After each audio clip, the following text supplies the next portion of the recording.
Hi mga YouTube viewers, tsaka mga DIYers natin dyan. Ngayon, tuturuan ko kayo paano naman gumawa ng 12 volts power supply naman na galing sa transformer na microwave oven. Sayang to, nakita ko lang din sa basurahan, tinapon yung microwave oven. Itong ganitong transformer, mahal-mahal din, di ba? Dito makakagawa tayo ng mga high amperes na 12 volts power supply.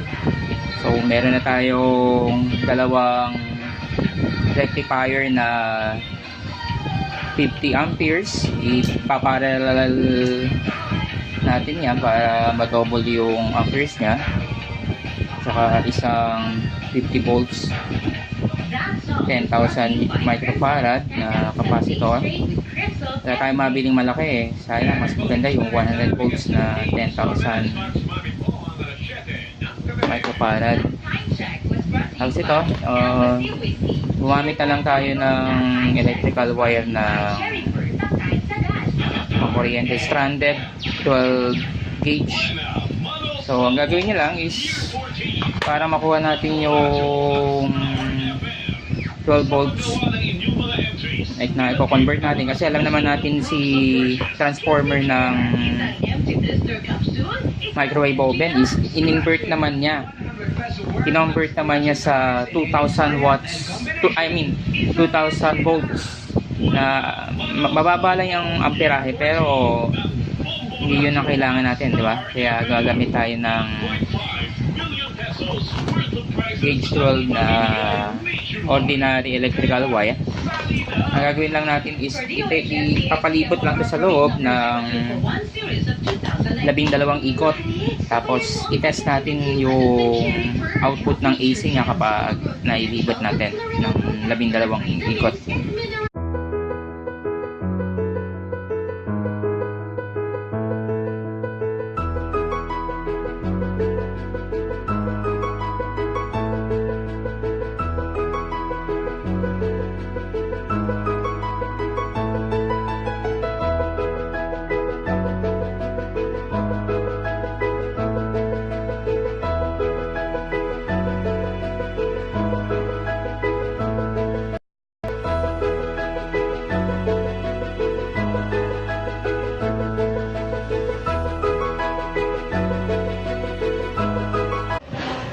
Tapos na natin i-rewind ang secondary coil ng ating DIY power supply na 12 volts DC.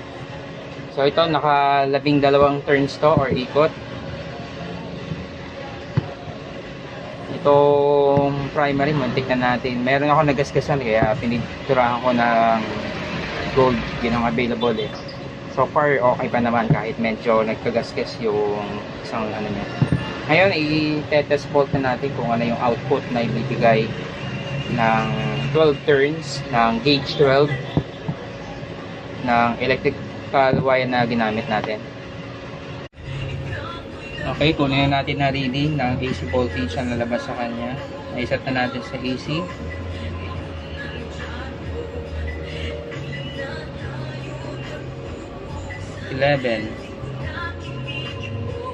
So itong 11 ito, pag nalagyan natin ito ng capacitor rectifier, aakyat pa ito hanggang siguro 14 to 15 volts or 16.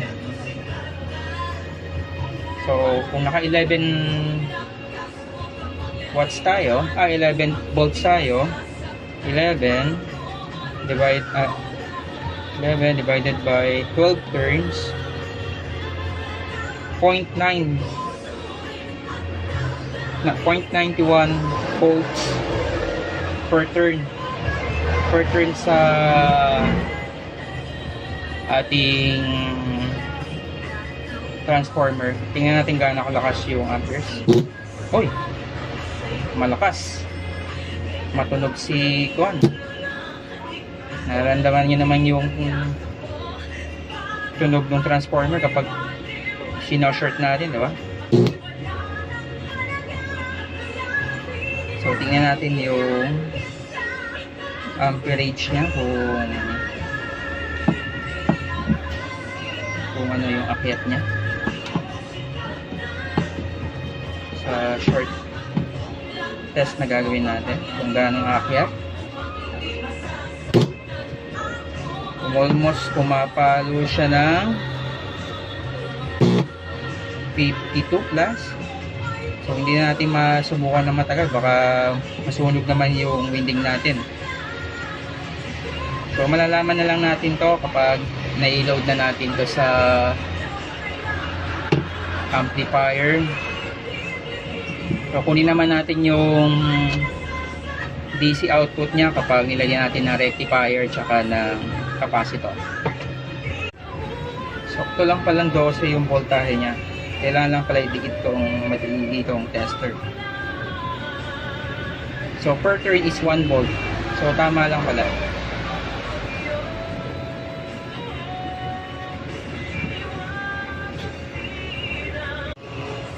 So ito na pre-kabit na natin tong capacitor. Sinolder na lang muna natin temporary sa maliit na wire. So ito, makikita nyo naman kung dito sa isang to may positive sign, sa kabila niya is may AC. So itong dalawang to, ito positive, ito AC. Sa kabila naman niya, ito naman yung negative ng DC, ito naman yung AC din. So itong isang AC kabit natin dito.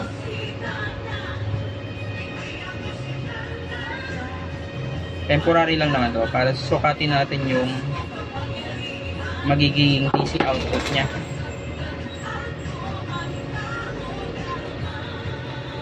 Kung papasobra yung volts, babawasan natin ng ikot sa transformer.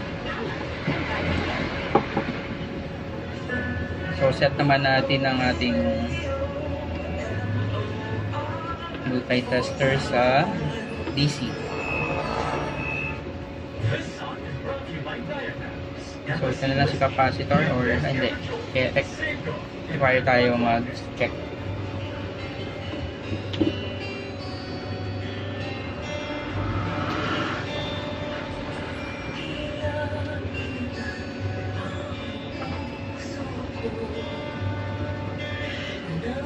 So tama nga ako, pumapalo ng